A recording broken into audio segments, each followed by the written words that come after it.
తత్వగానం సంగీతం దైవదత్తమైన కళ.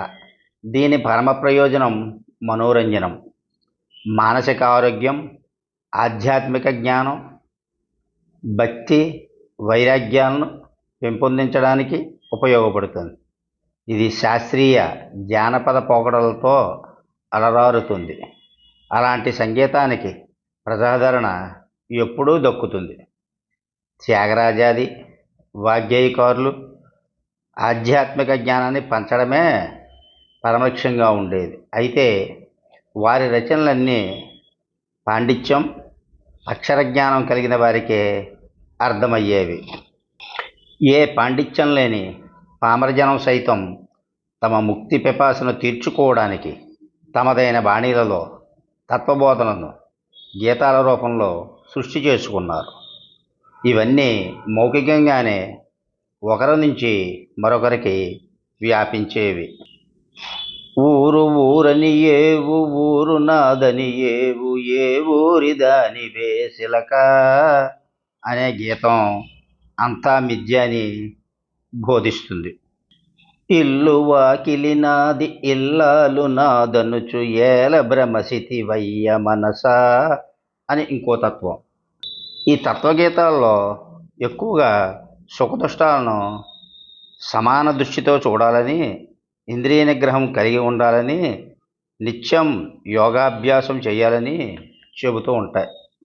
పూర్వం తెలుగు నేలలో ఏ మూలకు వెళ్ళినా సంతలోను, జాతరలోను, రచ్చబండల దగ్గర, అంగడి వీధుల్లోనూ ఏక్తార అంటే ఒక్క తీగ ఉండే తంబూరా వంటివి చేతబట్టి తత్వాలు పాడే బైరాగులు కనిపిస్తూ ఉండేవారు. ప్రజల మనసుకు పట్టేటట్లుగా వారు గానం చేస్తుండేవారు. తత్వాలు చెప్పిన వారిలో ప్రముఖులు శ్రీ పోతులూరి వీరబ్రహ్మేంద్ర స్వాముల వారు. ఎవరు చేసిన కర్మ వారు అనుభవించక తప్పదన్నా, చిల్లర రాళ్లకు మొక్కుచునుంటే చెడిపోవుదురు ఒరే ఒరే, చిత్తమునందు చిన్మయ రూపుని చూచుచునుండుట సరే సరే లాంటి తత్వాలతో ప్రజలు మెరుగులుపు చేశారు. శిష్యుల్లో సిద్ధప్ప, ఈశ్వరమ్మ, యాగంటి లక్ష్మయ్య మొదలైన వారు తత్వ సాహిత్యాన్ని బాగా అభివృద్ధి చేశారు.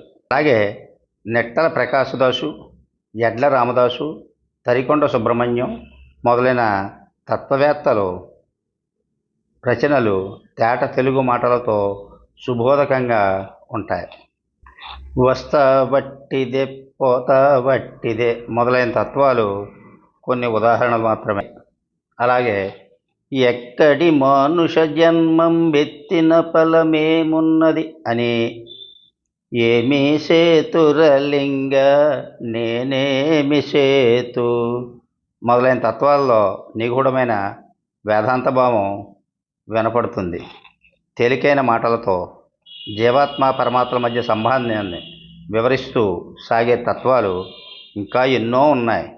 మానవ ప్రయాణంలో వంట పట్టించుకోవలసిన వైరాగ్య జ్ఞానాన్ని అందించడంలో తత్వకర్తలు కృతకృత్యులయ్యారనే చెప్పవచ్చు.